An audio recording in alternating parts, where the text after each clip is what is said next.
Isang paalala, ang video na ito ay ayon lamang sa aking sariling pananaliksik. Hindi ko nais na pilitin ang sino man na maniwala sa videong inyong matutunghayan. Kung hindi kayo kumbinsido sa mga impormasyon at taliwas ang inyong paniniwala sa kaalamang aking ilalahad, maaari kayong gumawa ng sarili ninyong pagsisiyasat para sa inyong kakontentuhan. Ang videong ito ay gabay lamang sa mas malalim na kaalaman at pag-intindi at hindi gawa ng isang profesional. Naniniwala ako na malaya tayong magbigay ng opinyon at suhestyon bilang malayang mamamayan ng Pilipinas. Maraming salamat po.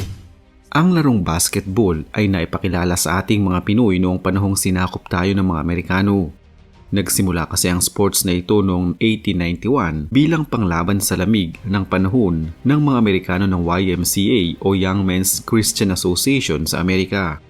Sa pagdaan ng panahon, mas lalong sumikat ang larong basketball sa Pilipinas nang ilunsad ang Philippine Basketball Association o PBA noong April 9, 1975 sa Araneta Coliseum. At sa naturang ligang iyon, isa sa mga nagmarka sa kasaysayan ng Pinoy basketball ang mahigpit na tapatan ng Crispa Redmanizers at Toyota Tamaraos. Tuwing sila na ang magtatapat ay dinaragsana ng mga taga-suporta ng magkabilang koponan ang Araneta upang saksihan ang larong madalas na nauwi sa balyahan, patiran, suntukan hanggang sa umabot na nga sa madugong riot. At noon ngang Abril 17, 1977, naganap ang isa sa pinakamadugong riot sa kasaysayan ng Pinoy basketball sa pagitan ng Crispa Redmanizers at Toyota Tamaraos na siyang babalikan natin para sa video natin ngayon.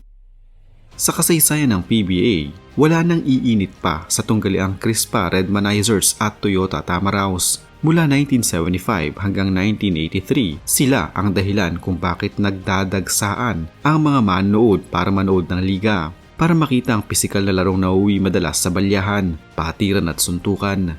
Gaya ng nangyayari sa tuwing may laban si Manny Pacquiao, nagiging malinis sa mga kalsada at bumababa ang kriminalidad dahil halos lahat ay nakatutok sa laban ng magkabilang koponan. Sa tindi ng kanilang labanan ay minsan na silang ipinadampot at dinala sa Fort Bonifacio dahil nagrambol sila. Makaraang manalo ang Crispa sa score na 122 na isa lamang ang naging lamang laban sa Toyota noong Abril 17, 1977. Ito'y sa kasagsagan din ng martial law. Ginunita ng ilang Toyota players ang pangyayari sa isang YouTube webinar noong mga nakaraang taon. Kwento ni Toyota player Hill Cortez, simula pa lang ng larong iyon, brasuhan na ang laro ng Crispa. 2 taon pa lamang ang nakakalipas mula ng simula ng naturang liga. Isang pangyayari na sa mismong loob ng basketball court ang tumatak sa isipan ng mga manlalaro noon at mga manonood sa loob ng Araneta Coliseum. Ito umano ay maituturing na pinakamadugong riot na nangyari sa kasaysayan ng PBA na hindi pa natutumbasan hanggang sa ngayon. Ang Crispa Redmanizers at Toyota Tamaraos ay dalawa sa mga pinakadominante at malakas na koponan ng PBA noon. 26 na titulo mula noong itatag ang PBA taong 1975 hanggang taong 1983. Saksi ang buong Pilipinas lalo na ang mga basketball fanatics kung paano maglaro ang dalawang koponan na ito na animoy walang nais magpatalo. Nagsimula ang iringan ng dalawang koponan noong mawala ang MICAA o ang Manila Industrial and Commercial Athletics Association na isang asosasyon ng mga naglalabang basketball at iba pang larong pampalakasan na nagre-representa sa ilang mga bigating mga kumpanya sa Pilipinas noon. Ang koponan ng Crispa ay dominante na noon pang dekada 60. Ang kanilang kalaban noon ay ang papasikat pa lamang na Meralco. Subalit nang mawala at ma-disband ang Meralco taong 1972, karamihan sa mga miyembro nito na pinangungunahan ni Bobby Jaworski, Alberto Reynoso at Orly Bauzon na noon ay mga tinitingalang manlalaro ay bumuo ng panibagong koponan at ito ay ang Komatsu Comets. Kalaunay ito ang naging Toyota Comets nang magsimula ang PBA taong 1975. Pambato ng Toyota ang kanilang run and gun na estilo ng paglalaro at pinangunahan din nila ang rebound department ng PBA. Pambala ng Toyota ang kanilang star player na sina Robert Jaworski, Francis Arnaiz at Ramon Fernandez. Hindi naman nagpahuli ang koponan ng Crispa na kilala sa pagiging malakas sa opensa. Ang kanilang grupo ay pinangunahan ni Bogs Adornado, Philip Cesar at Atoy Ko. Ang laban sa pagitan ng dalawang koponan na laging nauwi sa balyahan sikuhan at pisikalan, kaya ang iringan ng dalawang koponan ay nadadala hanggang sa labas ng basketball court. Ang iringan sa pagitan ng dalawang koponan na ito ay mas lalo pang nagpainit at nagpasikat noon sa PBA. Maihahalin tulad dito sa iringan ng mga koponan ng Magic Johnson at Larry Bird noong dekada 80 na siya namang labis na nagpasikat sa NBA ng Amerika. Ang iringan ng Toyota at Crispa sa PBA noon ay nagbigay ng kulay kaya hindi tuluyang naglaho ang PBA at patuloy pang sumikat.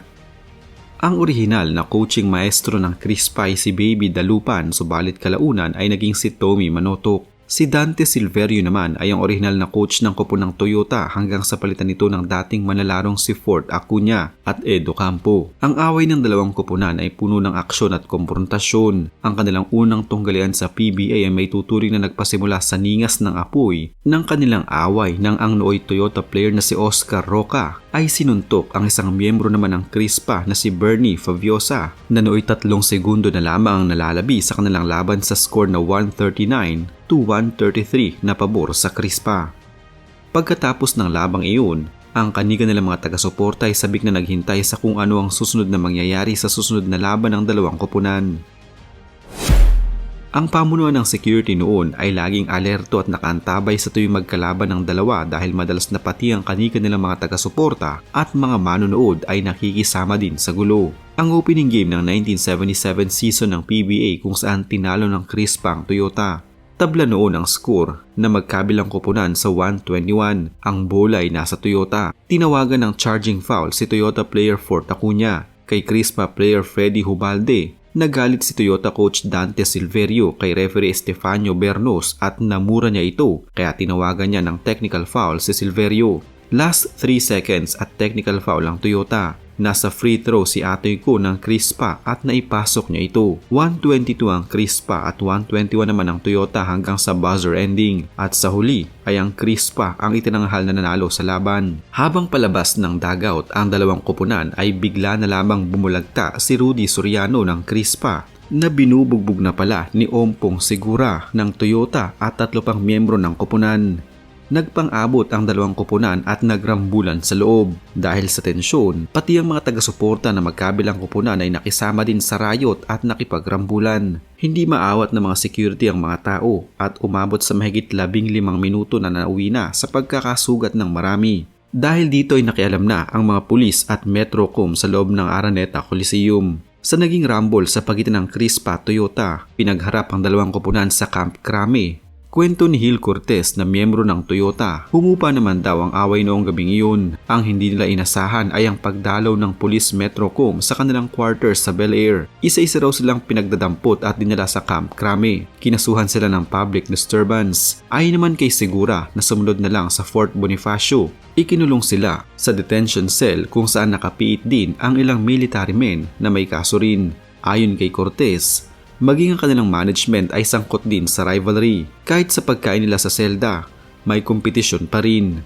Ayon kay Cortez, dumating ang pagkain ng Crispa na may alimango, sugpo, mangga, mga hito at madami pang iba. Hindi naman nagpatalo ang Toyota na bitbit naman ang pagkain ni Coach Dante Silverio. Pagdating nito ay puro steak naman ang dala ng galing pa sa Prince Albert Intercontinental. Sa huli, pinagmulta ni PBA Commissioner Leo Prieto ang magkabilang koponan ng tig 5,000 pesos na malaking halaga noong panahong iyon. Si Silverio naman ay pinagbabayad ng 1,000 pesos for unsportsmanlike conduct. Ang tagisan sa pagitan ng Crispa at Toyota ay umabot ng 9 na taon. Nagtapos ito noong mabuwag ang Crispa taong 1983 at ang Toyota noong sumunod na taon dahil na rin sa gulo ng ekonomiya at sa politika noong panahong iyon.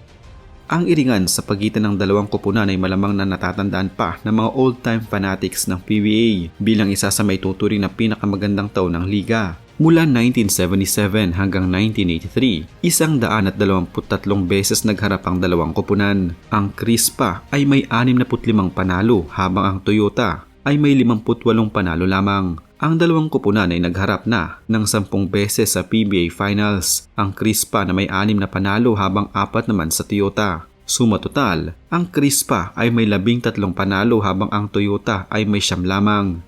Ang Crispa ay may 6 na MVP awards, isang Rookie of the Year at 6 na PBA Hall of Fame.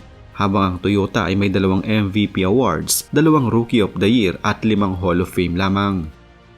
May mga dominante ng koponan ang nagsulputan noong dekada 90 gaya ng Alaska Aces at ngayon ay ang San Miguel Beermen, subalit wala pa rin umanong makakapantay sa laban sa pagitan ng Crispa Redmanizers at Toyota Tamaraw noon sa kasaysayan ng PBA ng Pilipinas.